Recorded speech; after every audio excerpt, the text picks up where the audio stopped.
What's all this fuss about fair maps? Have you ever heard of gerrymandering, where politicians in power select their voters instead of allowing voters to pick their representatives? For over 30 years, Wisconsin Democracy Campaign has been working for you and your family for fairness and justice in our state legislature, because the power of the people is greater than the people in power. Welcome to Fair Maps Forward, the podcast that takes you on the journey to make our representatives govern according to the will of the people. Hi, this is Nicole Gabrail with the Fair Maps Coalition, and you're listening to the Fair Maps Forward podcast. Today we are going to have Governor Tony Evers as our interviewee, and he is going to be talking about the recent special session that he called for a constitutional amendment to ban partisan gerrymandering. And I'm Carlene Bechen. I'm the retired organizing director. I'm sitting in for Yuseli Flores, our colleague, who unfortunately is not able to be with us because of a death in her family. Our thoughts and prayers are certainly with her. We wish she were able to be here with us. So, let's talk about that special session the governor proposed. We're going to go ahead and play a recording for you guys of our conversation with the governor. He has been really busy traveling around the state, but he was kind enough to take 10 minutes out of his schedule for a small interview with us. We know that redistricting, how our voting districts are created, is something that you've been trying to impact since you came into office in 2019. But let's first start with what's going on right now and in the news. The constitutional ban on partisan gerrymandering that you announced at your State of the State in February. Give us a general overview of what it is, what the process looks like to make it a constitutional amendment, and why you're pursuing this now. Yeah, and I'll start with the last statement or last question. Why now? Why now is really quite simple. We've been, ever since we've agreed to a fair maps several years ago, we're now in a position to, you know, we're, we're moving into the end of a period, and we're kind of running out of time as far as figuring out what the process would look like. In fact, if I had to guess, we couldn't come to a conclusion, and the Republicans and Democrats couldn't do that. So my goal is to simply make gerrymandered maps unconstitutional. Period. And then that'll force the issue, because no longer will you be able to have gerrymandered maps. And I know there's different ways of looking at that. We can figure that out. But the bottom line is, if we make it unconstitutional, then we don't have to worry necessarily about moving the maps midterm. We'd have a system set up, but the bottom line is, yes, we need to have a process to do it, and we actually tried it, or did it the first time around after I was elected. But the bottom line is, if we make it illegal, we have to do something. We're forced to do something different. Thank you. So before we jump to the next question, could you just really quickly, for our listeners, explain what you mean by we're coming to the end of a period? Yeah, well, we're moving into a time when people are going to be thinking about, well, let's figure this out, and let's do something radical. Let's create a system like we did before, like the Republicans did before, where they take the information for map making, put it into some lawyer office that exists on the square, have people come in, look at the maps, say they're all right or not. Republicans did this. So do we want the Democrats to do the same thing? Hell no. Basically, we need an opportunity to come to some conclusion around that, and this forces the issue. If we say now, in this year, 2026, that it is illegal to have gerrymandered maps, that forces both parties to come together and say, this is a process. if I had my choice, I'd say do something like we did, as an example with people that are not political people making the maps, and other states do it. Iowa's a good example. So hopefully we get to that point, but we're not going to get there unless we say this is illegal, and that will force the issue. So, this ban, your proposed ban, would change the Wisconsin state constitution. However, it would still leave redistricting in the hands of our state legislature. As you know, the Fair Maps Coalition and the League of Women Voters has drafted a proposal for independent redistricting commission legislation that would ultimately remove the process from the legislature entirely. What are your thoughts about how the constitutional ban and an IRC might complement or contradict one another? I think they complement each other. I mean, the basic, the basic, the basic, truth to it is we have to have an independent, nonpartisan process to make those maps. Otherwise, they will become essentially gerrymandered, which is against the law. So I think it is consistent, certainly consistent with what you're advocating for. Now, let's go back in time to the early days when you first took office. In 2019, you allocated money for nonpartisan redistricting, which was omitted from the budget, and you ended up creating the People's Maps Commission.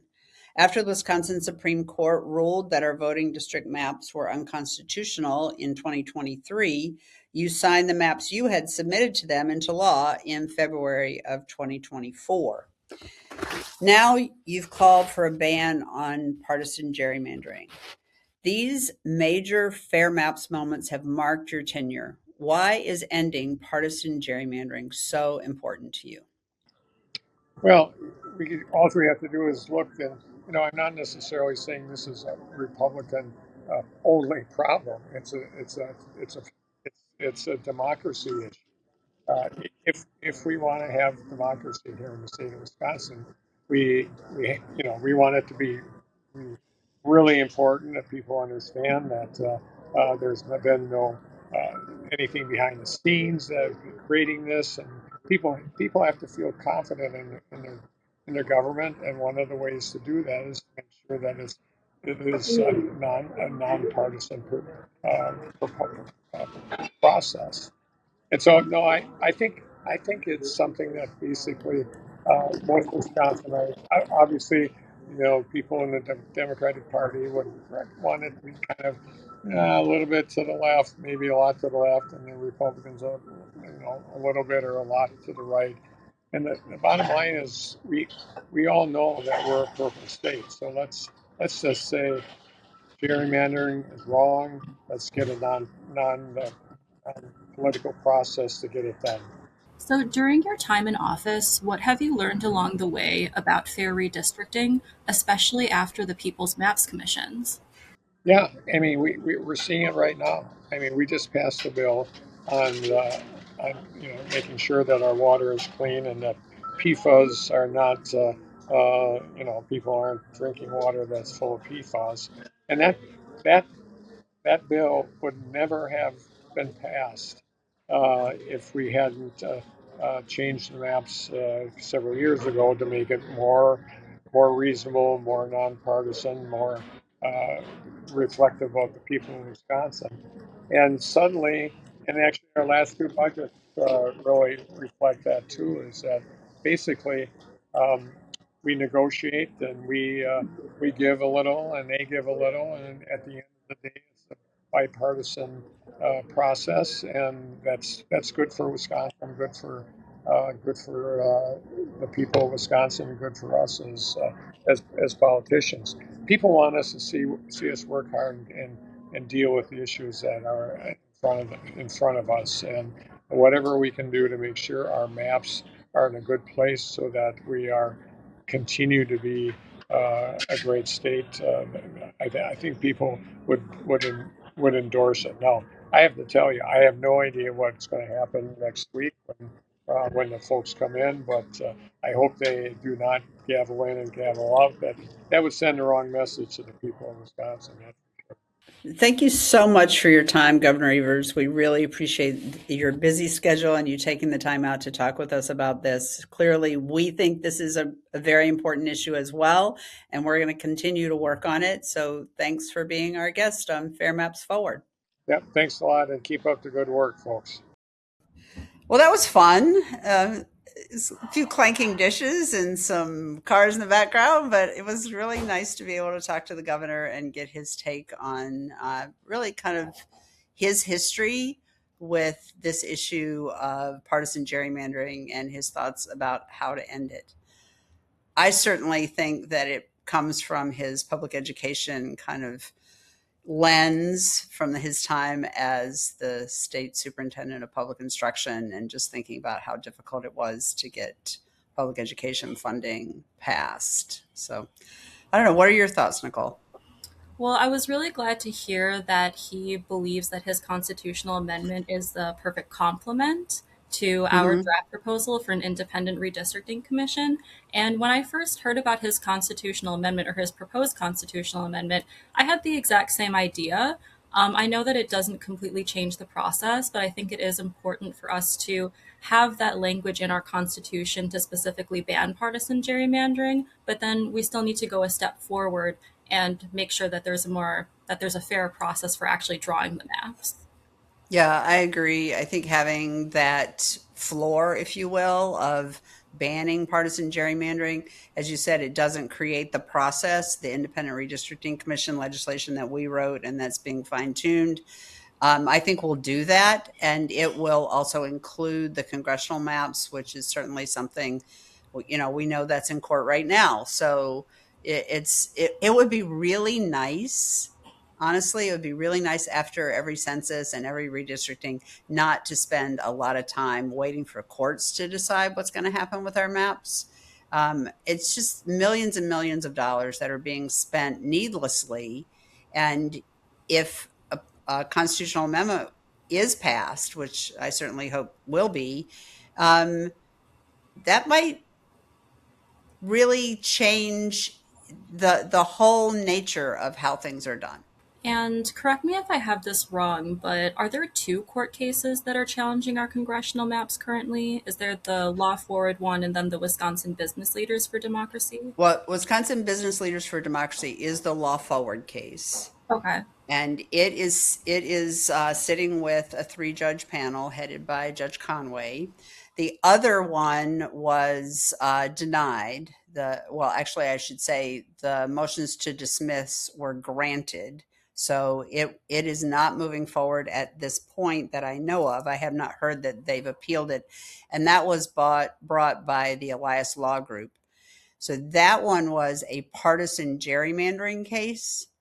The case that's been brought by Law Forward on behalf of the Wisconsin Business Leaders for Democracy and other plaintiffs from each one of the congressional districts is an anti-competitive gerrymandering case, which is different because it's really more about districts being intentionally drawn so they are not competitive versus to advantage one party or another. And it's a little more complex, or maybe a lot more complex. And currently, so as we sit on April 8th, the 3-judge panel has not made a decision on the motions to dismiss.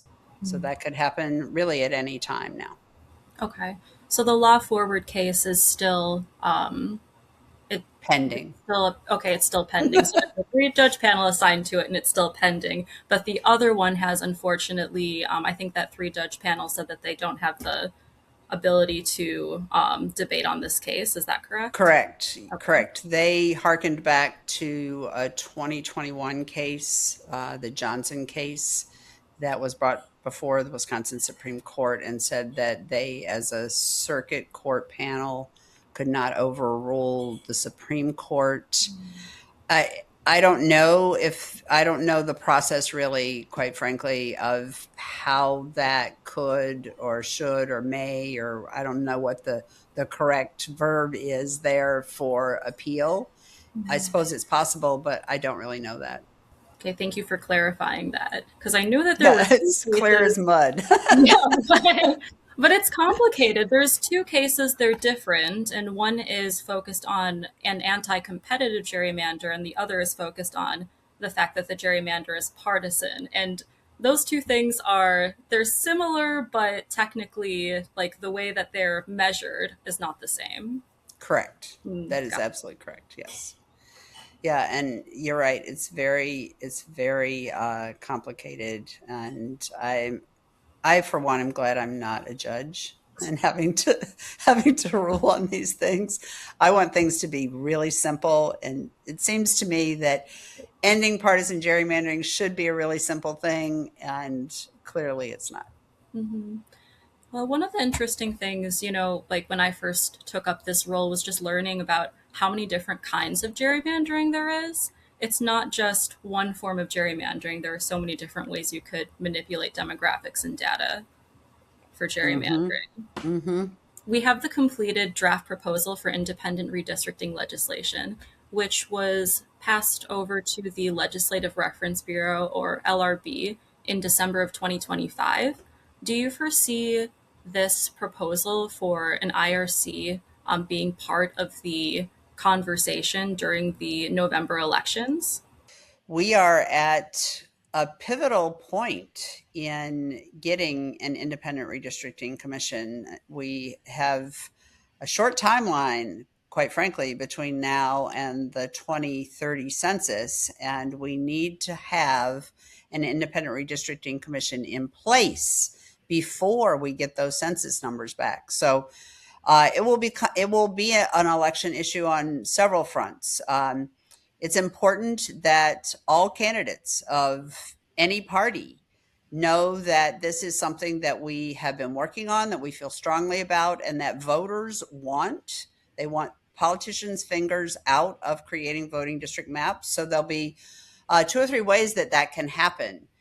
First of all, on the Fair Maps Coalition website, there is a voter petition that says, I want to redistrict an independent redistricting commission, and folks can sign that. And once the nomination papers are turned in by candidates in June, and we know who candidates who are going to be on the ballot in November are for the state legislature and for the governor, is to start contacting those candidates and say, hey, I want an independent redistricting commission, and I want you to sign the Common Cause candidate pledge that says, I pledge to support legislation to create an independent redistricting commission. And, chances are we won't have a bill. The legislature has adjourned, but we could have a legislative reference bureau working draft that folks can see, and that candidates have already seen. Quite frankly, we gave it to them, or actually sitting legislators have seen, because we gave it to them back in October of 2025. So they received it both electronically and physical copies. So they've had lots of time to take a look at it. It's with the Legislative Reference Bureau right now, and we want candidates to sign on to support it, so that in January of 2027, when new legislators and a new governor are sworn in, that will be the first order of business, finalizing that Legislative Reference Bureau working draft into a final bill and passing it. Thank you so much for joining us this week on Fair Maps Forward. Please tell us what you think by sending us your emails and writing comments. You can go ahead and send your opinions to Nicole at fairmapswi.com. That's Nicole at fairmapswi.com. We plan to read your emails on future shows as time permits, so please keep them clean. And lastly, please remember to contact your representatives and tell them how you feel about partisan gerrymandering and the coalition's citizen led solution. You really can make a difference, and I can't thank you enough for your support. Yeah, it was really nice to be with you again, Nicole. And again, we're really sad that our colleague Yuseli is not here with us today. We send our thoughts and prayers to her and hope things are going well for her and her family. And we thank you for tuning in to today's episode of the Fair Maps Coalition Fair Maps Forward podcast. We hope you'll visit the website, fairmapswi.com, and please follow us on Facebook and Instagram. Appreciate your time.